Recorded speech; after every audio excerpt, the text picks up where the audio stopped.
All right. Artist Esther L. Jones here, and this is PJ-TALC. And we call it that because it stands for Pajama Time Art Live Chat, where we talk about all things art and all things life and all things artists' life. So usually I'll start with a little report about my day. And I've been diligently getting ready for lots of things. I am very happy to report that I had my very first piano lesson by Zoom today. And I was a little nervous because I've never taught piano by Zoom at all. So I was a little nervous, but I had two back-to-back lessons and they were both absolutely delightful. I had such a wonderful time. And I'm also getting ready for my first tea party in a really long time. I had a lovely, lovely tea party with lots of people coming way back in February, and we had a wonderful time. And then, the thing happened. The thing.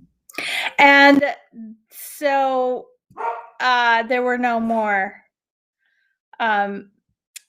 tea parties. I had two more already planned, one for April and one for June, and of course they didn't happen.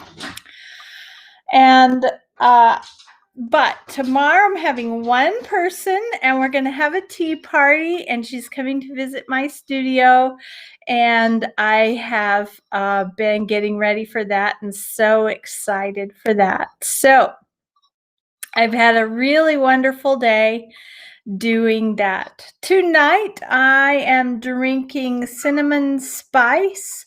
I think it's a stash tea, not sure. And so in my beautiful teacup, the thing about teacups is they put the pretty part where the drinker can see it, but so that's what it looks like on my side. All right, so cheers. Let's have a sip. I apologize that my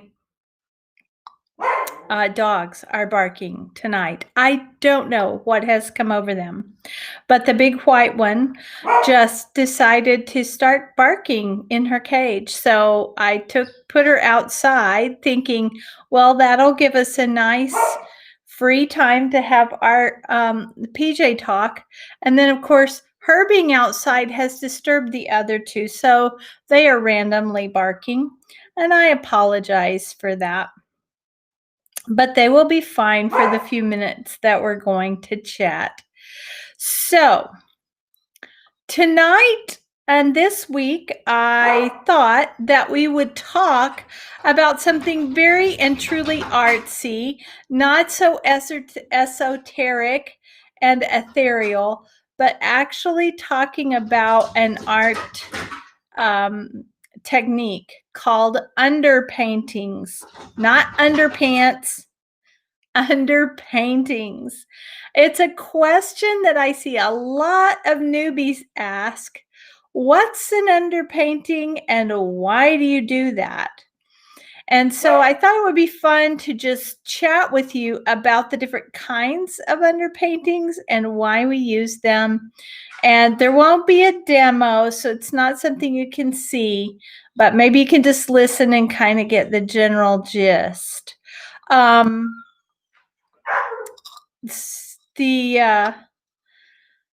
I lost my train of thought. Sorry. So, but before we do that, I want to tell you that this, when we finish this week, that will constitute the promise I made to myself to do this on weekdays for a whole month and see how it went. See if it's providing some value to my audience. See if you're enjoying it. See if it's helpful to you. And so at the end of this week, I'll be making a decision whether or not I'm going to continue it. So I really need some feedback from you. I'm going to ask for it, and I'm going to be very specific. I don't want to make you have to give me a long explanation or anything.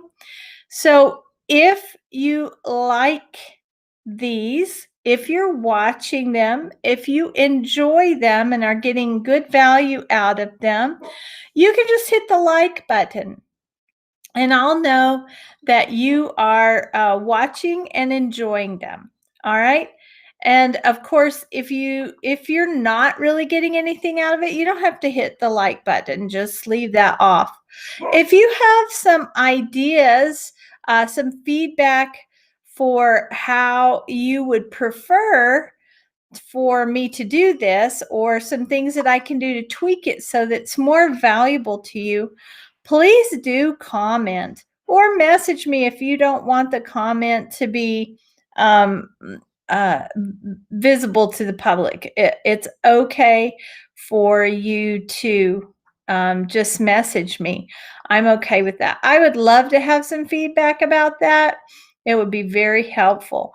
So let's get on with underpaintings. What is an underpainting? An underpainting is a technique an artist uses to give them a map of how they want their painting to be. There are a ton of different techniques, and they all have different advantages and disadvantages. Some people take their underpaintings, they consider it an underpainting almost until the painting is completely finished. Some people take it, or it's just a very, very basic plan for their painting. So let's discuss other reasons why you might want to do an underpainting. Usually, the paper or canvas or whatever kind of support that you're about to make art on is white or some kind of a light color. That can be undesirable in a finished painting. Once, if you don't cover every bit, then you're going to have this little sparkle. Some people like that sparkle. I do, depending on the subject, but some people don't. And depending on the subject, I don't, I want to make a good decision about that. So toning or covering the canvas or the paper with a darker color makes that a non-issue. So that could be a very simple underpainting. In that case, you're really only going to use one color, and then you're going to cover the entire canvas or entire support, the entire paper with that underpainting. And then let it dry or whatever you need to do. And then continue your painting. So that's one very simple underpainting that you might do. Now, with pastels, there's a lot of different ways that you can do that simple underpainting. You can use pastels, and you don't even have to, it can just be a dry underpainting, meaning that you put on some color and you spread it around, and then you're done. You have to be careful with pastels so that you don't take up too much of the tooth of the paper where you're putting the pastel on, or you won't be able to finish your painting. It'll run out of tooth. You won't be able to put any more on there. So that's the easiest, way to cover up that white of the paper. Then the next thing you can do for underpaintings for pastels is you can have a wet underpainting, and it can still be just one color to tone the paper. You can do this with oils and acrylics as well. But with pastels, what you'll do is you'll do it just the way that you did it before, putting the pastel on, smearing it around, making sure it gets everywhere. But instead of just stopping there and going ahead and putting your painting on, you're going to take some water or some rubbing alcohol and a brush, and you're going to go over that coating. That serves a couple of purposes. Number one, I'm so sorry about my dog. She's flipping out because I've left her outside because she wanted to be out. I don't know. Dogs are weird. So you go over that, and it solidifies that pastel onto the support and solves the problem of tooth, because once it's solidified on there, it's not really taking up more tooth. So, and it doesn't matter whether it's water or it's alcohol, that will work. So with acrylic and with oil, you would just use the color that you want and put it on. The only problem is then you have to wait for it to dry to go ahead and begin the rest of your painting. So simple underpainting, also known as toning your canvas or toning your paper. That is our very first underpainting that we're going to talk about tonight. And we will continue to get more complicated and more complex, talking about our underpaintings until the end of the week.